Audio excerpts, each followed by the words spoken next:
All right. Good morning, afternoon, or evening, whenever you're listening in. This is the very first episode of Sabertooth Savant, a production of Cronio Media, where we talk about all things Nashville Predators. I am one of your hosts, Britton Yoder, here with my co-host, AtoZ Sports writer, Adam Holt. Adam, this has got to be like the perfect time to start getting into Nashville Predators stuff. We're right in the thick of the trade deadline. This team is on fire. Well, recently they've kind of, been up and down, a little bit streaky, but this team is exciting to watch, and I'm excited to talk about it. So, Adam, first, since this is our first episode, you want to introduce yourself, let them know what you're about, when you became a Preds fan, all that kind of stuff. Yeah, so I work for AtoZ Sports, Nashville, like Britton said. I do some writing for them as well as just some social media work as they expand into other cities for NFL work. And I do a little bit of Preds stuff as well. And I've been a big Preds fan for probably about 8 or 9 years now. I am 22. I'm about to be 22. So ever since I started watching hockey, I was a Preds fan. But yeah, I'm super excited for this, man. Yeah. And I'm kind of similar to you, Adam, where I've liked the Preds since 2013. The year they drafted Philip Forsberg, that was the first player they ever drafted when I was a fan. So I'm a huge Forsberg guy. So my name's Britton. I go to Penn State Dickinson Law. None of the things I say on this podcast reflect anything that Penn State Dickinson Law cares about at all. So don't hold me to anything I say, or don't hold them to anything I say. I've been a Preds fan for a long time. I'm excited to start talking about them. I've been wanting to do this for a while, and I know you have too, Adam. We just never really connected on this, but I think now is the perfect time to start getting into this, and I hope everyone listening has a good time. All 8 listeners on our first episode, but yeah, for sure. All right, so Adam, let's start looking at the Nashville Predators this season thus far. Coming off of last season, is when we started to see this turnaround for Nashville. They took on a new identity, a more physical team. In the offseason, they unloaded quite a bit of talent. You saw Arvidsson go, you saw Ellis go, both in trades that I don't think have really developed yet for the Predators. But we're seeing this team in the middle stages of its, as David Poile said, competitive rebuild. What have you seen so far of this Nashville team that excites you for the future? Or is there anything that kind of worries you about the future? What are we thinking here? Well, like you said with the trades, I think the return hasn't been a whole lot when it comes to the Ellis or the Arvidsson trade. But just to be honest, that was kind of what I expected from the trades when they went down. I think the trades were more so built on the fact that they were excited for the young guys in the system, and getting the cap hits of those two guys in particular off the books created a lot more flexibility within the roster right now and the roster going forward. So I think when you look at guys like Tanner Jeannot, Alexander Carrier, those type of guys that have been really important this season, that are young fellas, I think it's huge going forward. Just to kind of build out the roster. And have that depth that I think the Preds have lacked in the past few seasons. Because if you remember a couple of years ago in the playoffs, it was just the top line, the top 2 lines doing anything offensively. That was it. Now you look at the 3rd and 4th line. No, they don't have big goal scorers or anything like that, but they're grinding lines that at least get opportunities and have the defense back on their heels a little bit more than in previous years. Yeah. And I'm excited about this whole competitive rebuild thing because I think they're doing it the perfect way, right? And they didn't really care what the fans had to say about it, because you remember in the offseason, there was a lot of criticism with Poile's decision to protect Tanner Jeannot and his type of play style over Calle Jarnkrok, guy who has been in the Predator system for a long time. But I think you're seeing now that, Poile's experience, he's a Hall of Fame GM, is paying off with this rebuild, and they're right in the thick of the playoff hunt. I believe they're 1 game back as we speak, behind Minnesota in the standings for Central Division. So yeah, I think he did a wonderful job. I'm excited to look at the rest of the season and watch where this team goes. But yeah, do you have any moments from this Predators team you think are your favorite so far this season? Man, it's tough to kind of pinpoint a certain one, simply because it has been kind of up and down. They started out of the gate a little slow, and I was like, man, I don't, this might not look too awesome. But overall, I think honestly, my favorite moment has been these past few games where they've shown a lot of resiliency. I think after that San Jose game where they just absolutely dominated for all three periods, they came back home and they played Dallas, and it's a grind fest, and it's going to the third period scoreless. And then Dallas takes the lead on kind of just on a whimsy goal that wasn't anything spectacular. And for them to bounce back and get 2 goals in the next 8 or 9 minutes and win that game to secure the top spot in the wild card and get even closer to a top 3 spot in the division, I think that is the biggest game of the season so far. I think that will change here in the next week or so, probably. When they play a pretty tough stretch leading up to the trade deadline. But overall, yeah, I would say these past few games have really been huge for them. Yeah, I agree. And I really like this turnaround that's happened in the past couple of games. And right now we're recording this on the 12th of March. So there's actually a game going on right now, a very important game that Nashville is playing. But these last 2 games, like you mentioned, against San Jose and Dallas, they were coming off of a 4-6 stretch in the last 10 games. So they really needed a quick turnaround, and they made a huge statement in San Jose. Like you said, Roman Josi had 4 points. Michael McCarron had 4 points. So we're seeing, the steady production of players, and also like you mentioned before, the depth of production of players really come around when the Preds need it the most. And I'm excited to see the rest of this, like you mentioned, tough stretch coming up. But unfortunately, as we record, the Preds are down 3-1 after the first period against the Blues. But yeah, I'd have to agree with you. The last 2 games have been very fun. I think the entire Dallas series has been really fun because it shows us exactly where the Preds are. To go 3-1 against a team who's going to compete with you for that wild card spot for the rest of the season, I think that's been pretty nice to see. So yeah, it's just been nice this first half of March to see them play like this. After February was definitely their worst month of hockey. I believe they went like 4-6 or 3-5 or something in the month of February, and they just weren't playing very good hockey. They were they got blown out by Winnipeg. They beat Florida and they got blown out by the Capitals. It was just a weird month. And I think to bounce back in early March like they have, I think if they can continue this, even if there's blips on the radar between now and April, regardless, it's a much better outlook going forward. Right, exactly. And, I really started to worry during that stretch because it wasn't just that the Predators were playing bad. It was that UC Saros is playing bad. And I guess that's where the weakness of this team comes in to kind of get, a little more grim on, the outlook for the rest of the year. This team goes where Use goes. And, as soon as he started playing poorly, this team started to fall off.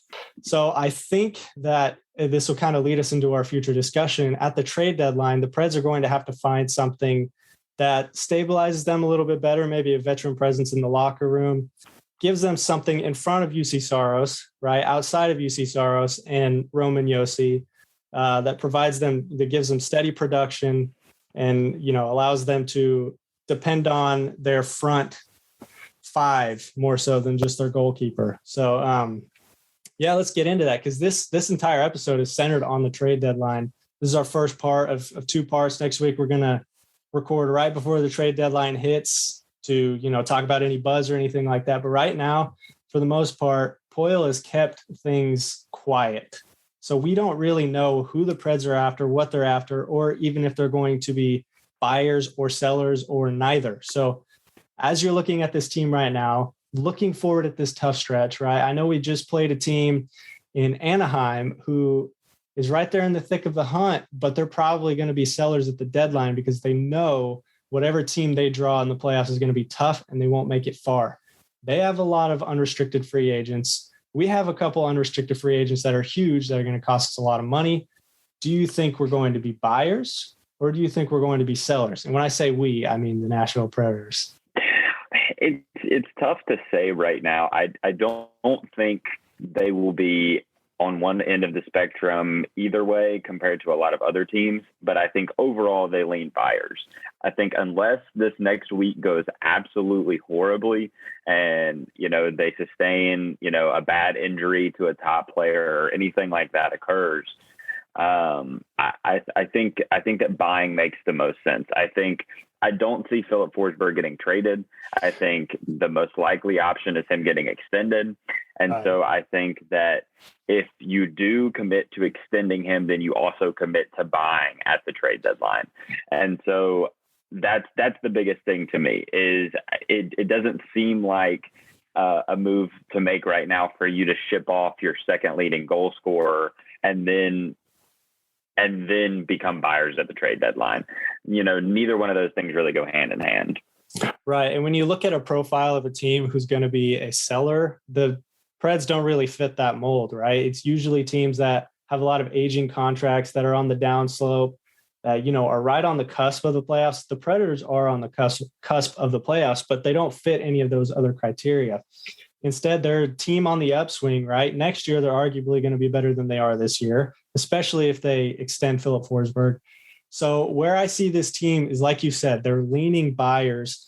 But I think unless they get a perfect package that they, can actually ship off probably mid-level prospects for a high-level scorer like a Phil Kessel or something of that nature, I don't think they're actually going to be very active at this deadline. And as we know, the Predators are notoriously inactive at the trade deadline, right? The best deals that they've been linked to in the past few years are someone like, Gostisbehere, who they didn't even make a move for. So are they going to do anything at the trade deadline? I don't think so. But if they do anything, I agree with you that they're going to buy a high-level scorer and maybe ship someone off, like maybe a young, kind of getting into that older stage, but still kind of young guy who can produce now. And the first guy that comes to mind, like I mentioned to you, a while ago, is Rocco Grimaldi. This is a guy who doesn't fit into this mold of the Predators, but he can still produce for another team that needs it, that needs to build, maybe their depth. Maybe send Rocco Grimaldi a mid-round draft pick and another, solid prospect, maybe a Fyodor Svechkov, somebody like that over to Arizona, in return for a guy who could really stabilize maybe your second line, replace Cunnin, instead of, having that Luke Cunnin, Mikhail Granlund line, maybe putting Phil Kessel on that line. I think it could be a good stabilizer for the Preds, but yeah, I'm not so sure they will be heavy buyers at the deadline, but we'll see. I guess we'll see. Is there anyone out there that in an ideal world, like what's the most perfect trade scenario for the 2022 Nashville Predators? I think I talked to you about it a little bit the other day. I think Brock Boeser makes a lot of sense for this team. If you're going to make a move for a goal scorer, I think, like you said, like a second line goal scorer, I think you're looking at a guy like Brock Boeser. And I think the trade package, you're going to have to give up a bit. I mean, Brock Boeser is a good player on a not horrible contract, and is still fairly young. So I think it will be a little bit expensive, but I think if you truly do want to buy, I think a guy like him, and then making a move for another depth defenseman makes a ton of sense. I think that the third pairing on defense, Ben Harpur and Matt Benning, have been better over the last month. I think Ben Harpur has played better in March and as of late, but it's still not a pairing that you really want to enter the playoffs with and have a lot of confidence in, because I think the play is really inconsistent. And I think your top four defensemen are very good, but if an injury were to occur later in the season, it's really tough to project a guy like Matt Benning or Ben Harpur sliding up into a second pair. So I think a depth defenseman and, like you said, like a second line goal scorer makes a ton of sense. The Predators are very committed to their developmental system, so I don't know how willing they will be to give up a guy like Zachary Leroux. I hope I'm pronouncing that right. It's what it looks like. But is Zachary Leroux, Fyodor Svechkov, I think these are guys that are 100% in the future plans. And like Poyle said, this is a rebuild process. So is the Stanley Cup really something that he wants to go after? I know it's what the fans want, right? Like I said, this team is exciting. Fans want to see a cup in Nashville. They at least want to see this team get back to a conference finals with the team they have now. But I'm not so sure that shipping away prospects for two different guys that are, on expiring contracts, I just don't see it as smart. I think the Preds should stay inactive at the deadline, make the playoffs, keep the streak alive, but I don't see this year being a Stanley Cup year. So like I said, I will be excited as a Preds fan if they commit to winning this year, if they make it to a conference finals and a cup. But like I said, I don't think it's the smartest thing for the future. But David Poile knows more than I do, and David Poile has a better feel on the game than I do. So as long as you re-sign Forsberg before the trade deadline gets here, go all in. I mean, I could care less, but until that contract is settled, I don't love it. So if they do trade away anybody, I know I said Rocco Grimaldi. Who are you feeling is a candidate to be traded away if they do decide to be sellers? Man, it's tough because, like you said with Grimaldi, that does make sense. But I just don't know how much value you're going to get from that. I don't know how much teams really value Rocco in terms of a rebuilding team, which is probably who you're shipping him off to. I would say like a Nick Cousins. I think he's a good third, fourth line player. I think he makes sense with this team because he is kind of one of those chirpy guys that gets underneath guys' skin and plays tough no matter what. But I don't love him with McCarron and Tomasino. I don't think that fourth line meshes super well together. But that is also what goes into the idea that if they do get a second or third line goal scorer, you're able to kind of finagle that fourth line and probably get Tomasino or Cousins, if he's still there, more opportunities to score, because I think Tomasino can do that especially. Yeah, and the Preds are in this weird purgatory right now, right, where they have no idea how things are going to pan out this season. So no matter what trade they make, it's going to be a risk, right? If you ship off a big guy like Forsberg, like people are mentioning, I know Poile has said there's no way in hell that's happening, that he'd rather sign him than trade him by the deadline. Either way, you're taking a risk. You might ship off a guy that could be your future for a long time, but if you're a buyer, you could very well kill this rebuild off very early on, especially with guys like Evangelista who are in, the minors. I do think a guy like Cousins, being shipped away might, be an interesting thing. I still think without Cousins, we could make the playoffs, load up on maybe some mid-round draft picks or something like that. Stay competitive, right? It still fits the mold of a competitive rebuild. So I think you're right. I think Nick Cousins could be a big one. And really right now, I'm just looking at the minors when it comes to trades. Someone like Olivier, I don't know if anyone values Olivier, but he was a guy who did produce a little bit when he was in the NHL. He proved that he could, keep up. He's been plagued by injuries a little bit. He was on the roster at the beginning of the year. He hasn't made it back since. He's been in Milwaukee the entire year. So Who knows how that damages his trade value. But I'm looking for, Rocco. I'm looking for Olivier. Like you said, Cousins. I think all three of those names could be very big. Yeah, and I think with Olivier, he also kind of matches this team's demeanor. So the fact that he's not on the roster and he's not playing, I think that kind of points to how they feel about him right now. And I think even saying that, I think he does hold some value for a team that is rebuilding, or in the Preds case, in a competitive rebuild, simply because he is one of those like grinders that's a good team guy that will beat the mess out of someone if needed. And I think the Preds have a lot of those guys on the roster right now. So if you want to move on from a young guy that specializes in that, and you could get some value back, then he's a guy you could look at.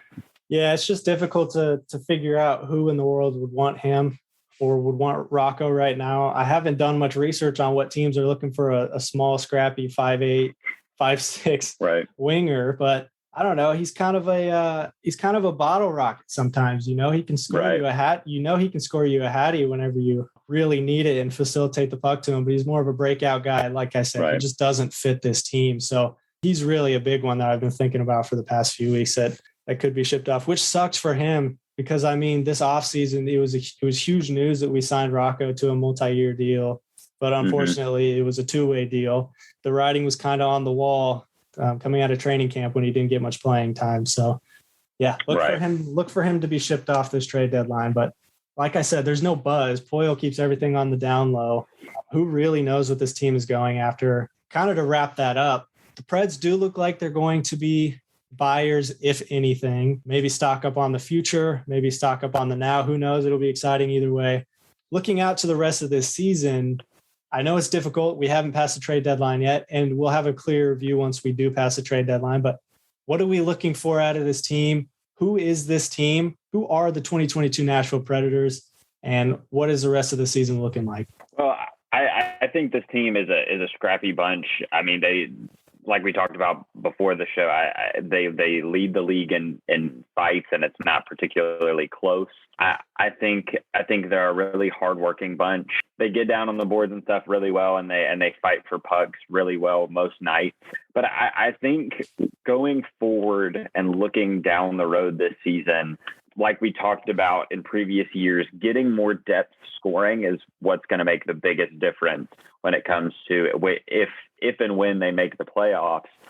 To compete with these other teams, you're going to need more than just Duchesne and Phil scoring. You're going to need the guys like Tolvanen, Tomasino, Granlund, all those guys to be able to put the puck in the back of the net. If they do make a move and it is for another scorer or another forward on one of those middle two lines, then it opens that up so much more. And I think that would make the biggest difference overall. Yeah. And I think this season's probably, I don't want to call it a wash right now, but I don't think this season ends in a Stanley Cup. I know that's a little pessimistic, but I think David Poile has set this thing up perfectly to where next year is the height of this competitive rebuild where everything comes together. And I know Forsberg, we're looking to extend him, but next year I'm looking for guys like Evangelista to get called up. And I'm looking for big moves to be made in the offseason because we do have, the Preds do have quite a bit of cap space.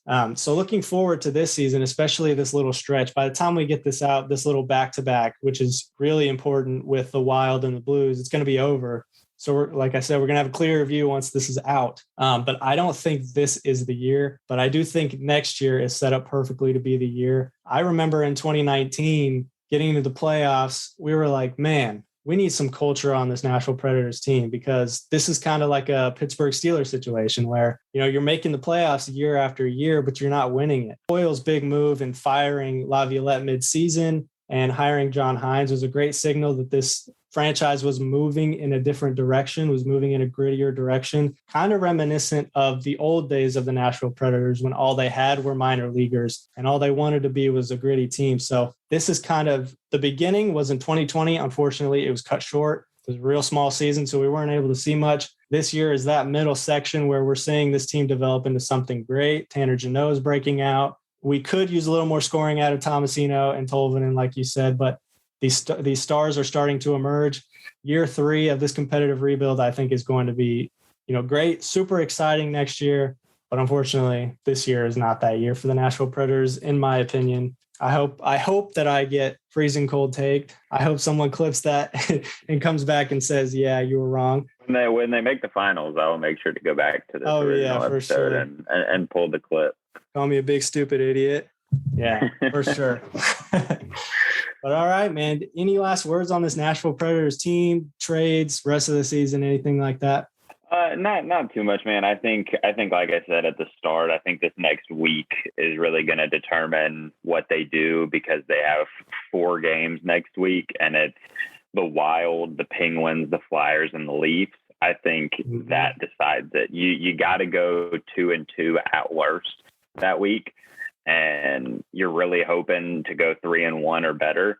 But overall, I think if you go 2-2, then you're looking at a team that is probably going to at least make a move or two to try to make the playoffs and be somewhat competitive in the postseason. And if you don't do that, as of right now, they're down 3-1 to the Blues right now at the end of the first. And so if you chalk that one up as an L, then, that ends the win streak, but you've gone, 3-1 in the past 4 games. Do that again, and you're really setting yourself up for success going forward. Yeah, I think that's a good take. And what's difficult about being down right now 3-1 against the Blues is that this is a back-to-back, like I mentioned, against, the Wild's coming up tomorrow, and David Rittich is going to start that game. Yep. And this is a very high-powered offense coming from Minnesota. So it's going to be difficult to win that game. So we're looking at maybe an 0-2 hole to start in. So that means a win against two really good Metro Division teams. I believe Toronto's in the Metro, right? So either way, we're looking at two teams that are really good, two Eastern powerhouses, Original Six hockey teams that are going to give the Predators a run for their money. Those two aren't really going to be huge, or at least as big as these Blues and Wild back-to-back. It's more so the Leafs are in the Atlantic, but regardless, they're two of the top teams in the East. So yeah, right, exactly, and they're both teams that can make the Preds look silly. So I believe those two games are more character games, especially if we get into an 0-2 hole. They're not really going to do much for jockeying for power or any standings or anything like that. They'll still be very important, but we're looking at 15 to 20 games left here. These two games against Western Conference opponents are going to be huge. So yeah, that's all I have, man. Well, thank you everybody for listening in, all 8 of you. We appreciate the support. These are our day ones if you're watching this video. We are out on YouTube, Google Podcasts, and literally anywhere you get your podcast. That is where our podcast will be. Make sure to follow us on Twitter at Saber2Savant, SABER2Savant. We appreciate everything, and we'll see y'all.